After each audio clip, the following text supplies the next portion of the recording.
Pues, en primer lugar, muchísimas gracias a los organizadores por invitarme, a pesar de ser de San Sebastián. Me siento muy orgulloso de estar aquí porque, como economista de la salud, estar con médicos y aprender de ellos y discutir con ellos pues es de lo que más me interesa.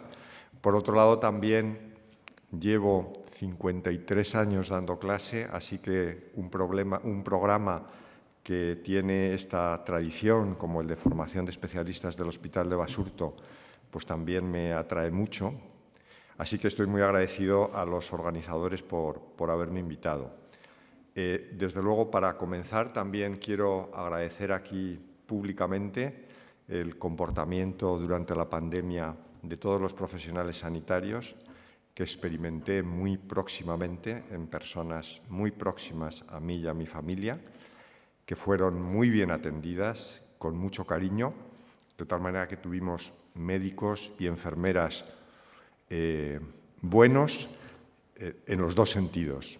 Buenos médicos y médicos buenos, buenas enfermeras y enfermeras buenas. Dicho eso, pues voy a empezar con mi ponencia. Me pidieron que hablara mirando hacia el futuro. En este breve espacio de tiempo, pues yo he seleccionado algunos temas. Esta es mi universidad. También les digo algunas de las cuestiones que estoy trabajando actualmente. Me animó mucho la pandemia a trabajar más y he estado trabajando, por ejemplo, la incorporación de biosimilares a la terapéutica en los hospitales, o también la industria de vacunas, que es un asunto muy importante y muy interesante porque es un mercado que funciona con muchas deficiencias y eso nos ha provocado problemas y hay que resolverlos. Esas serían algunas de las cuestiones que me ocupan. Bueno, pues en la ponencia yo he elegido algunas cuestiones que pueden interesarles. Bueno, primero, muy brevemente, aclararé cuál es el punto de vista de un economista, muy rápidamente, porque creo que tampoco hay que dar demasiadas explicaciones. Y luego voy a intentar dar respuesta a la pregunta de, bueno, ¿cuáles son las previsiones sobre la evolución de los especialistas en nuestro sistema de salud en los próximos años? Para lo cual me voy a valer de un informe recientísimamente publicado al respecto. Y también voy a hablar, claro, como soy economista, del gasto sanitario, que parece que no podemos soslayar esta cuestión. Y la pregunta sería, bueno, ¿y cómo ha afectado la pandemia al gasto sanitario y qué repercusiones puede tener esto para el futuro? La primera pregunta es, bueno, ¿y qué puede decir un economista en un hospital y en un medio formado por médicos y profesionales sanitarios? Sería una pregunta que se haría Gaspar Melchor de Jovellanos, a quien vemos aquí en actitud dubitativa. Pues lo primero que tengo que decir es que los Reyes Magos no existen. Cuando yo descubrí esto y lo tuve claro, me afectó mucho y me pareció muy deprimente. Pero para empezar a ponernos de acuerdo, yo creo que tenemos que partir de esta base, ¿no? Que no hay Reyes Magos. Y lo que es lo mismo, dicho de otra manera, que ningún desayuno es gratis. Esto definiría el punto de vista del economista, es decir, la escasez de recursos y la necesidad de marcar prioridades. Y tiene interés que participemos en actividades relativas al sistema de salud porque, como dijo el gran Diego Gracia, siempre que hay un médico y un paciente, aunque estén solos en la consulta, hay un tercer sujeto presente en la sociedad. Y si está presente la sociedad, está presente la economía. Y la economía de lo que trata, como dijo el gran economista Pigou de la Universidad de Cambridge, de la que hemos hablado hace un momento, la economía está atada a la tierra con las sórdidas cadenas de la escasez de los bienes y la limitación de los recursos. Y encadenando el razonamiento, el profesor Fuentes Quintana decía que lo que debemos hacer los economistas es dar respuesta o contribuir a dar respuesta a los problemas que plantea la limitación de recursos, con la que siempre se enfrenta la sociedad en la que vivimos. Ya lo vio George Bernard Shaw, un sociólogo, político, escritor premio Nobel inglés de teatro, en esta comedia muy interesante que les recomiendo que lean. Está en la web, en digital, se puede encontrar fácilmente en castellano o en inglés, que tiene un largo prólogo en el que se extiende sobre las relaciones entre economía y sanidad y el problema que puede representar que en la formación de los médicos no entre la consideración de los costes, como él decía. El drama es muy interesante porque plantea un problema de prioridades al seleccionar pacientes para ser incluidos en un ensayo clínico para el cual hay recursos muy limitados de un medicamento que cura la tuberculosis. Además, es muy divertida la comedia porque incluye también una trama amorosa muy interesante. Pues vayamos entonces con la primera cuestión o la segunda cuestión que he mencionado, dicho esto acerca del punto de vista del economista, que son uno de los problemas que tenemos de recursos humanos en el Sistema Nacional de Salud, como tienen todos, que es la planificación de la formación de especialistas hacia el futuro. Y para empezar, pues tengo que decir al menos una valoración, porque quiero llamar su atención sobre la política de recursos humanos en nuestro sistema. Yo creo que todas las personas que reflexionan con algún fundamento y procurando informarse sobre el funcionamiento de nuestro sistema de salud detectan que este es uno de nuestros problemas fundamentales, que tenemos una política de recursos humanos delirante, que yo no encuentro prácticamente ningún aspecto positivo en ella. Hace solo un momento uno de sus compañeros me hablaba de que había estado, y estaba encantado, naturalmente, 4 meses en Cambridge haciendo una estancia y nos decía que se la había tenido que pagar él casi en su totalidad y que los días que había estado allí habían sido con cargo a vacaciones. Esto es absurdo.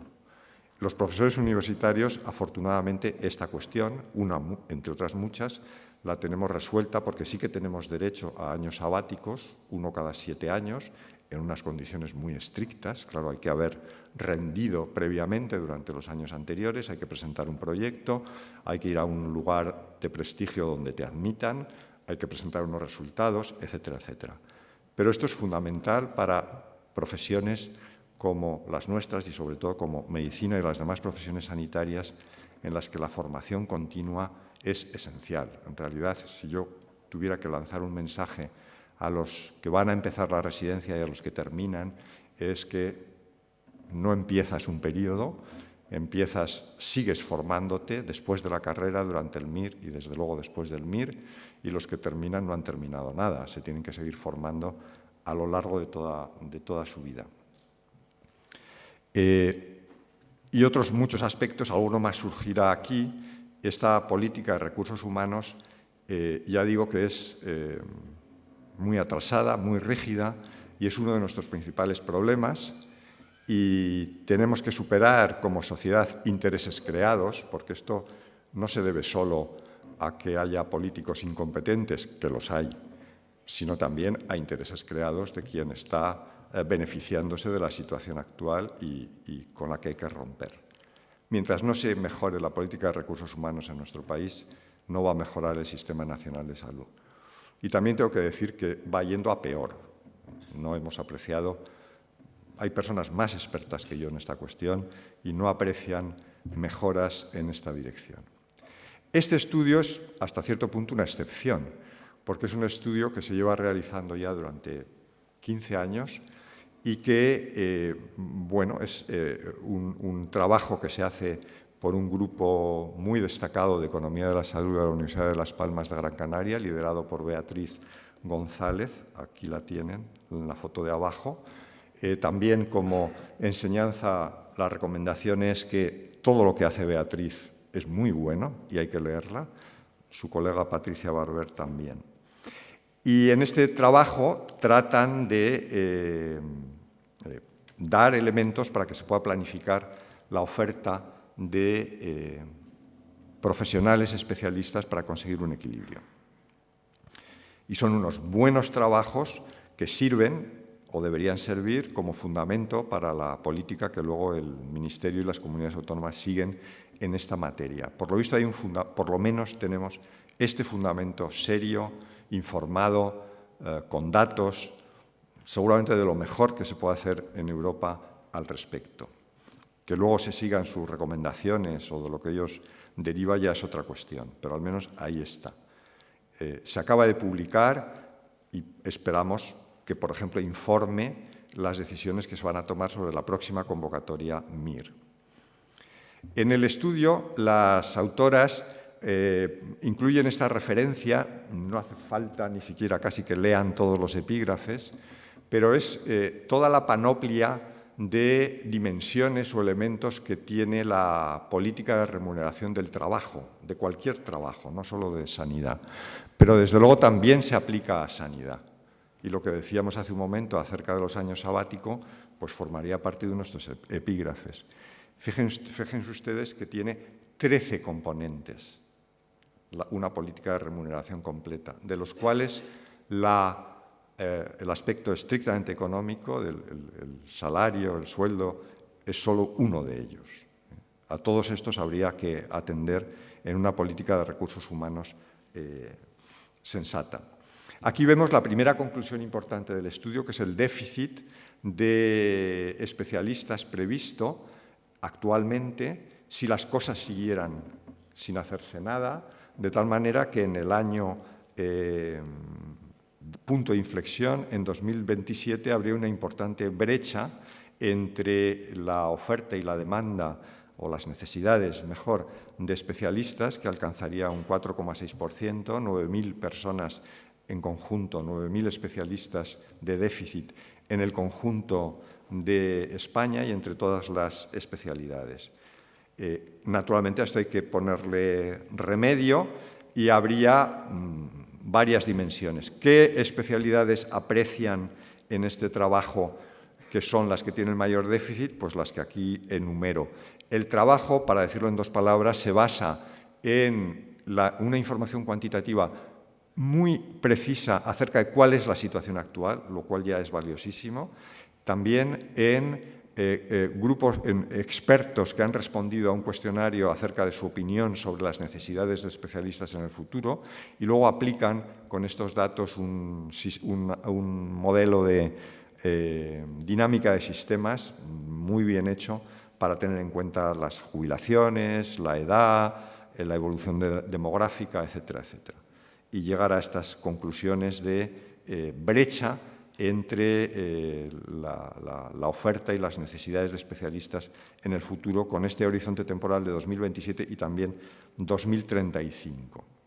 ¿Qué remedios hacia el equilibrio podemos tener? Bueno, naturalmente la convocatoria de plazas MIR, convocar más plazas de las especialidades que tienen más déficit previsto.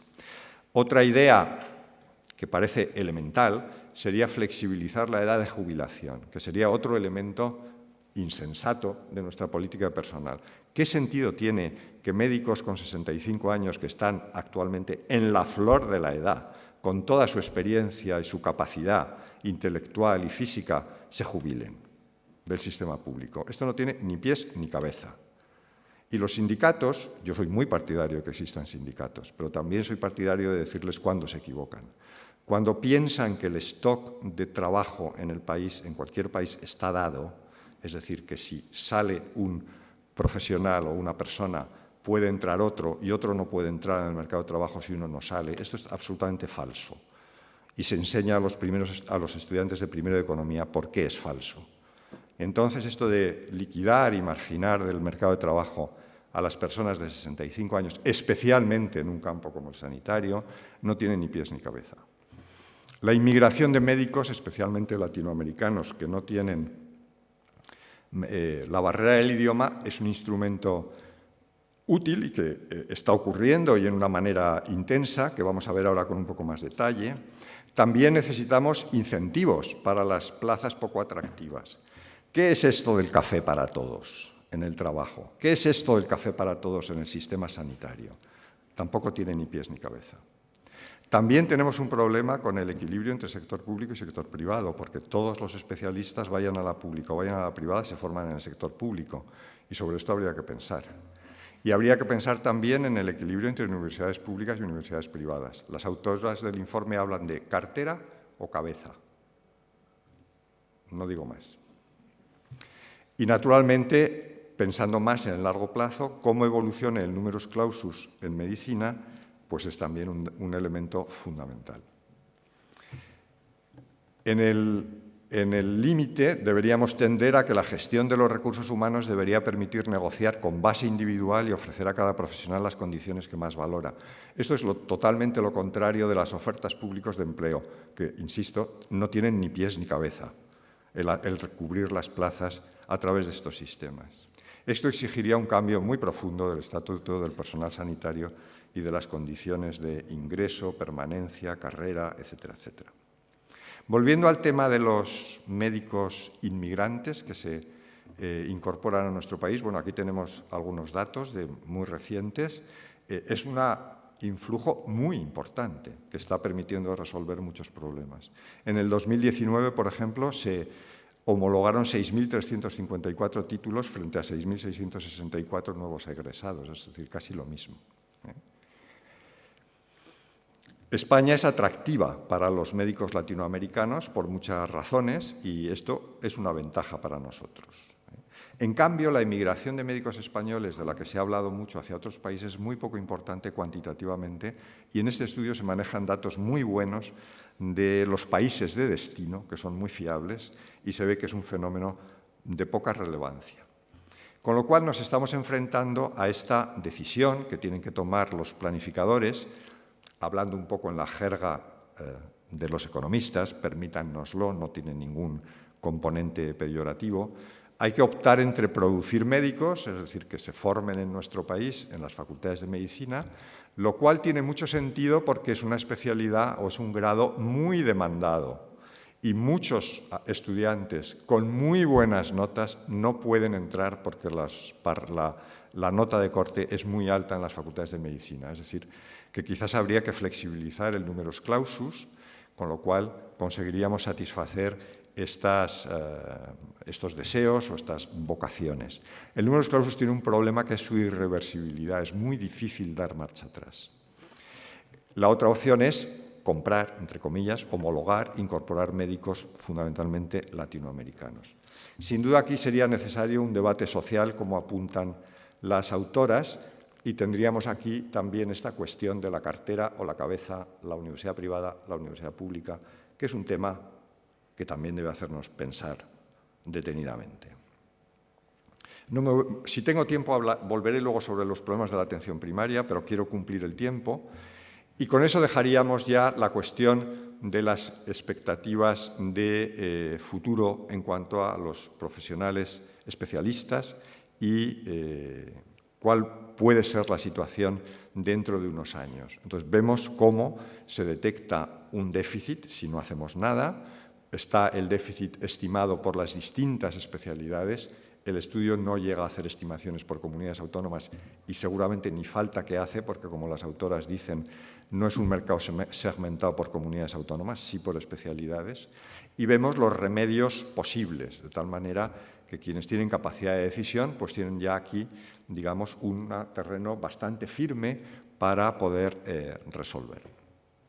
Pasemos al gasto sanitario y me voy a permitir, un poco en broma, hablarles de lo que yo llamo los 10 mandamientos del gasto sanitario, porque muchas veces se utiliza esta cuestión y se mencionan cifras de una manera muy ligera. Hay que tener mucho cuidado cuando se manejan las cifras, que parece que son simples y no lo son tanto. El primer mandamiento sería no confundir los datos. Yo he de decir que los datos son más complicados de lo que parecen y muchas veces hay una confusión lamentable entre unos y otros que no nos lleva a nada. Segundo, idea absolutamente fundamental, el gasto sanitario no nos ilumina sobre los resultados en salud. Es una medida, como decimos los economistas, de input, no de resultado. Entonces, podemos gastar mucho. Tercer mandamiento, no gastes mucho, gasta bien, porque muchas veces gastamos mucho y además mal. Está claro que Estados Unidos gasta mucho y en buena parte gasta mal, porque sus resultados en salud en ciertos aspectos no son buenos, aunque también es verdad, como todos sabemos, que hacen cosas estupendamente bien también en sanidad. Lo cual también se puede decir de otra manera, en palabras de un médico investigador de servicios sanitarios, que más medicina no siempre es mejor medicina. También es fundamental tener en cuenta que la salud está predeterminada, de tal manera que el mandamiento sería, antes de tomar una decisión, estudia cómo podemos generar más salud y a través de qué sector. En muchas ocasiones podemos generar resultados en salud muy importantes mejorando la educación, mejorando las carreteras. Fíjense el éxito que ha tenido este país con el control de los accidentes de automóvil. Teníamos unas cifras de fallecidos en accidentes de automóvil que estaban de las más grandes de Europa y ahora somos un país modélico en este sentido. Lo hemos conseguido. En 15 años la reducción de la mortalidad en los accidentes de coche se ha reducido a 1/5. Lo cual ha sido un éxito extraordinario. Y esto es muy importante para la salud, para la morbilidad de los que son accidentados, para las discapacidades resultantes, etcétera, etcétera. De tal manera que es legítima la discusión de dónde pongo el dinero en sanidad o en otras cuestiones. Por ejemplo, la primera prioridad para nosotros, si a mí me preguntaran qué tiene que hacer el sistema sanitario mañana, yo diría, sin duda, establecer un programa de tabaquismo, antitabaco radical, con todos los recursos disponibles, a través de los programas que son eficientes, que se sabe cuáles son, porque esta es nuestra primera causa de muerte evitable, con 21.892 españoles muertos de cáncer de pulmón en 2020. Quinto mandamiento, no vale compararse con cualquier país. Muchas veces se da la media de la OCDE, no sirve para nada la media de la OCDE. La OCDE es un club de países muy variable y en el cual están Estados Unidos y Japón, que son completamente distintos a nosotros, y muy grandes que sesgan totalmente las medias. Seguramente lo sensato es compararnos con sistemas de salud de nuestro estilo, o sea, sistemas de salud públicos universales, y seguramente lo más sensato es compararnos con esos países en el momento en que tenían nuestro nivel de renta, porque no vale de mucho decir que gastamos menos que Alemania. Pues claro, gastamos menos que Alemania en salud y en pasteles y en Mercedes y en todo, porque en Alemania tienen el doble de renta que nosotros. Por eso hay que ponderar, sexto mandamiento, las diferencias de tamaño en población y en renta per cápita. Y aquí hay que decir que durante decenios comprobamos que trazando la recta de regresión de los valores que relacionan el gasto en salud y la renta per cápita, España estaba sobre la recta de regresión. Ahora estamos por debajo en estos últimos años. La pandemia ha venido a trastocar casi todo. Tendremos que ver cómo esto ocurre. Pero sin duda hay que tener en cuenta estos matices antes de decir afirmaciones arriesgadas. También tenemos que tener en cuenta que el gasto, sobre todo cuando hablamos de gasto sobre el Producto Interior Bruto, tiene un valor normativo limitado, sencillamente porque podemos decidir que nuestra prioridad sea la sanidad.